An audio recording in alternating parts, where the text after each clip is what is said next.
Hi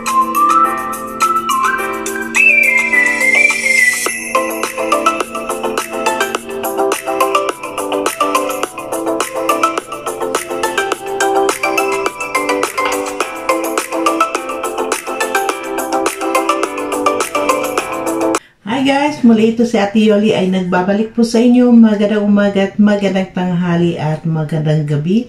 Saan man po kayong dako ng mundo, mapa-Pilipinas man po kayo or mapa-ibang bansa, nawa po ay nasa mabuting kalagayan po lamang kayo at walang anumang karamdaman sa ating mga katawan. Lalong-lalo na guys ang ating mga kapwa OFW, nawa po ay nasa mabuting kalagayan kayo, sa mang bansa po kayo nagtatrabaho, mag-ingat-ingat po kayo dahil higit sa lahat po may mga mahal po tayo sa buhay na naghihintay po sa atin sa Pilipinas. Ganoon din po guys, ang ating mga mami, mga ate, mga tita, mga lola, mga auntie at tito or kuya ay mag-ingat din po kayo dyan sa Pilipinas. Diba?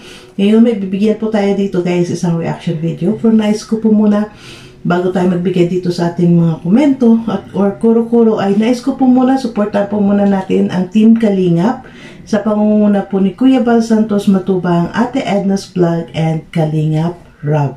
Ganon din po guys, si Ruel of Malalag. Supportan po natin to sila guys, no?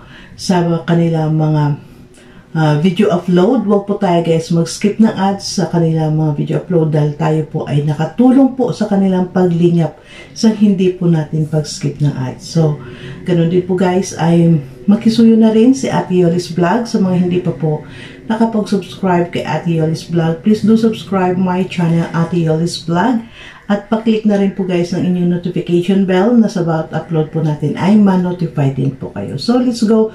Puntahan po natin guys itong video clips na nakita natin. Ayan nga sa thumbnail natin guys, no? Excited na rin si Rose Ann, yung chinita na walis tingting bindors, no? Excited na rin si Rose Ann na makamit or masalamuha itong Kalingap Angels, no? Mula kay Rochelle Morales, Erica May, at saka yung Diwata Joy and Dara, di ba? Dahil dito, napaka-excited din guys. So, let's go. Puntahan po natin guys.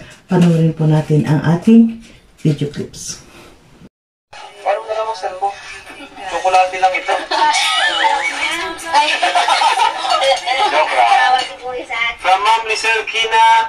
Tada! Salamat mga sir! Salamat po! Thank you.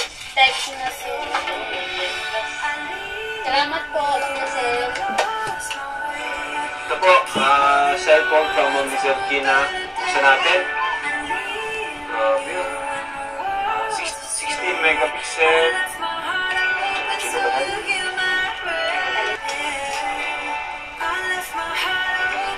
Yan. May bagong cellphone si Salamat po. Yung cellphone mo ba, matagal na rin sa'yo? Opo. Matagal po. Hindi naman po ka nakakabili talaga. Uy! Grabe! Salamat po. Akin na lang yun. Ikaw ba niya sila na? Kasi hindi ko marunong gaya ito sito. Huwag na nga, baka may stress ka lang sa... Baka magkajawa. Ay, baktuwa. Magkajawa ka daw. Ganda mo? Ganda. Ayan po. Ganda mga kalingap po. Oh, Rosa.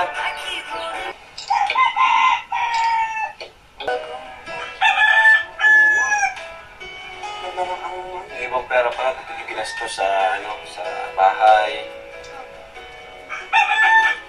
Tapos yung plano po namin sunod, CR po kahit po wayan lang po yung pakagawa. Yung CR. Yung Kasi CR wala kang po. CR, no? Wala po pero nakiki-CR lang po kami.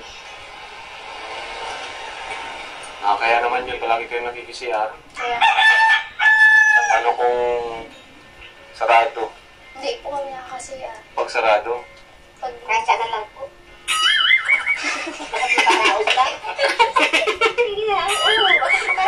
Guys, hindi na talaga na honest talaga si nanay. Pwedeng tisin nyo, talagang lalabas at lalabas.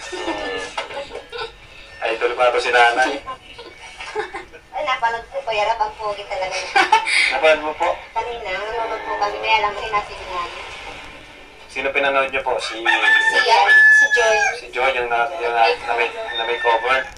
Baka sa sunod, si ano naman, ang may cover, ito si Rose Ann. Ano bang palayaw ni Rose Ann? Rose lang po. Rose lang. Wala akong ano pala. Pero payag ka, Rose Ann, na maging friend mo naman ang Kalingap Angels. May problema. Kasi Gusto ko po ito. part na rin siya ng Kalingap Angels, marami nagre-request eh. Kaya po. Sana po magkita-kita na kami. Gusto ko rin silang ma-meet. Apo. So dito guys, no, nakita natin, nakakaiba ito si Rose Ann sa kabila ng mga natatanggap niya guys na mga blessing galing sa mga sponsors, sa mga nagmamahal, sa mga taong naawa sa kanyang kalagayan, no, sa kalagayan nilang mag-ina. Pero hindi pa rin po, dito tayo mapahanga sa kanyang panindigan din sa buhay, no, na hindi porket may tumutulong ay hindi na magawa ng paraan para sa pang-araw-araw, di ba? Yun ay nakasanayan na nga daw niya ang magtinda ng walis, no, dahil habang hindi siya nagtatrabaho or hindi siya nag-aaral. Dito guys, mapahanga tayo. At dito nga na ang bahay nila guys, no, grabe. Makita mo yung kung ano ang binigay ni Kalingap Rob or ng mga sponsor sa kanila ay talagang hindi nila sinasayang, no.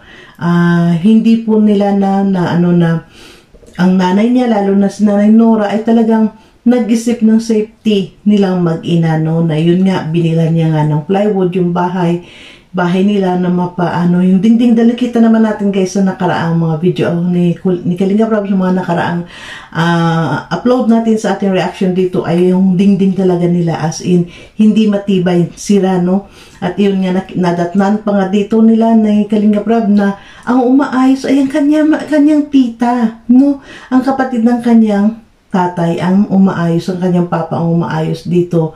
Yun na dito siguro ay masabi ko guys na mapahanga tayo, no, dahil siya ay isang babae pero marunong maggawa ng magkarpintero. Actually, dito sa abroad, karamihan na dito makikita mo ang gawain ng lalaki ay ginagawa na rin ng mga babae, di ba? At dito mapahanga tayo dito kay Rose Ann, dahil sa kabila ng sayang nga siya, no, dahil hindi siya nakapag-aral sa kahirapan nila, na sa kabila ng mga binibigay ng Kalingap sa kanila at ng sponsor ay talagang matipid nilang kumbaga iniingatan niya talaga yung pera, di ba? At dito nga na natin guys, so dahil natanong nga siya ni Kalingap Rob dito na kung gusto niya na rin ba ma-meet ang Kalingap Angels, sina Joy, sina Dara at Erica at saka si Rochelle, no. Ayun nga, excited na rin siya at gustong-gusto niya na rin na makita, ma-meet ito, no. Dito ay maano natin guys, sino kaya, no, ang magiging close dito ni Rose Ann sa Kalingap Angels. Dahil alam naman natin, dito kasi napakaganda yung hangarin ni Kalingap Rob, no, sa kabila ng mga basher, no, na ginagawa ay pinapagulo or pinapaaway yung mga Kalingap Angels, ay gumagawa din ng paraan si Kalingap Rob na makita nyo na ipag-isa sila, na magkakaisa sila. Dahil unang-una, sinabi na nga ni Kalingap Rob na wala si Kalingap Rob pinapaboran ni isa sa kanila. Si Kalingap Rob ay pantay-pantay ang tingin sa kanila, di ba? Kaya dito na tayo din, talagang si Nanay Nora, yung nanay ni Rose Ann, ay talagang napaka masayahin sa kabila ng kanilang sitwasyon, no, na natawa tayo dito dahil si Rose Ann mismo natatawa sa kanyang nanay, dahil kung anong sasabihin ng K-Boys ay talagang sumasagot si nanay na minsan ay mali-mali yun nga, no. Kaya nakakatawa yung pagkasabing makabayan is Mabayan, si Noli de Castro ang iniibig sabihin ni nanay. Kaya si nanay talagang maano siya, yung joker din siya. At dito nga yung inaano nila noon ni nanay, mapahanga tayo na yun nga, nag-offer sila ng ano dito, ng merienda.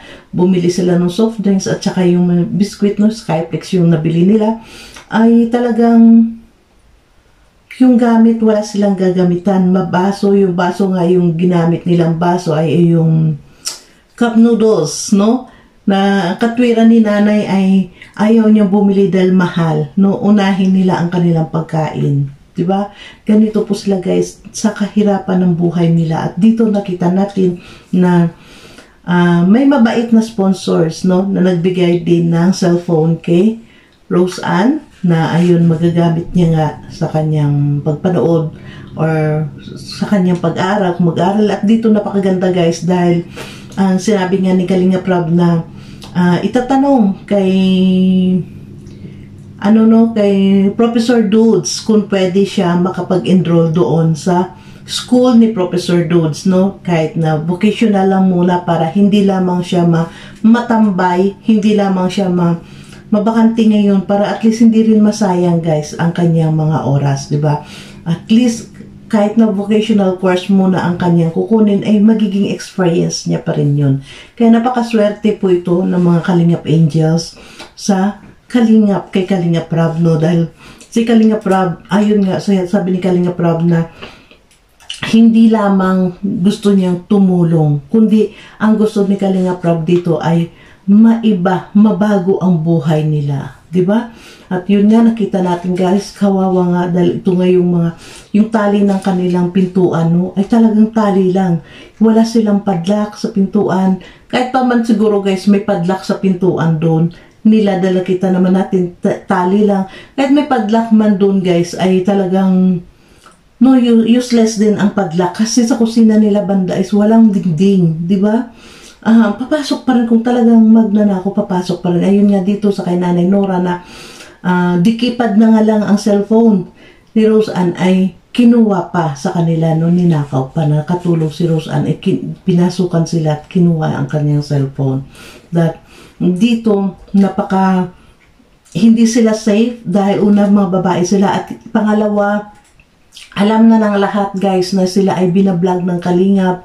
At syempre sa mga nakakapanood, alam na may pera binibigay ang mga Kalingap partners or mga sponsors, no? Mga sponsors dito ay nagbibigay ng pera kay Rose Ann at nabablog ni na Kalingap Prab din, di ba? Kaya parang hindi safe sa kanila na baka lalo silang pasukin ng mga masasamang espiritu ng mga tao, di ba? Siyempre pag pera guys, iba na yung usapan pag pera dyan. At dito, maano tayo dito dahil yun nga, pasalamat tayo dahil mismo na rin si Kalinga Prab nag-offer na pwede ni Kalinga Prab na itabi muna ang pera nila. At yun nga, napakaganda yung sagot nila nung dalawa ni nanay dito at ni Rose Ann sa mga nakaraang vlog na pinatago nila muna ang pera nila kay Kalinga Prab for the safety guys, dahil sila na mismo, si Rose Ann na mismo at saka si Nanay Nora ang nagsabi na hindi sila safe dyan sa bahay, di ba?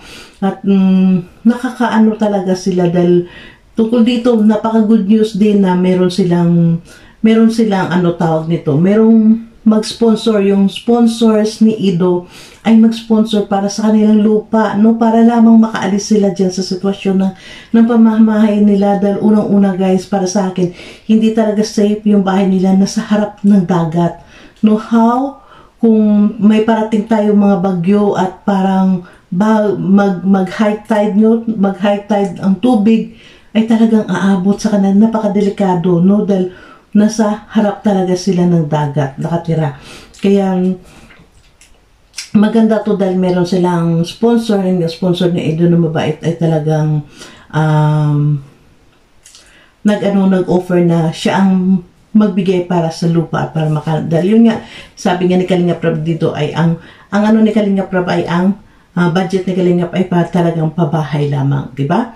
Kaya napakaano dito guys na kahit na ito nga pansamantala papuntahin ni Kalinga Prab dito si si Supermac para maayos ang kanilang pintuan at paggawan sila ng CR. Dahil isa pa, wala silang CR, nakiki-CR lang sila sa kabilang bahay at kung minsan sarado ay wala. At dito nakita guys, nakakatawa talaga, si nanay is talagang open, si nanay Nora na magsabi na, sabi nga ni Kalinga Prab, syempre mahirap yun dahil pag yan ay talagang hindi mo na kayang pigilan. Sabi nga ni nanay, kahit saan.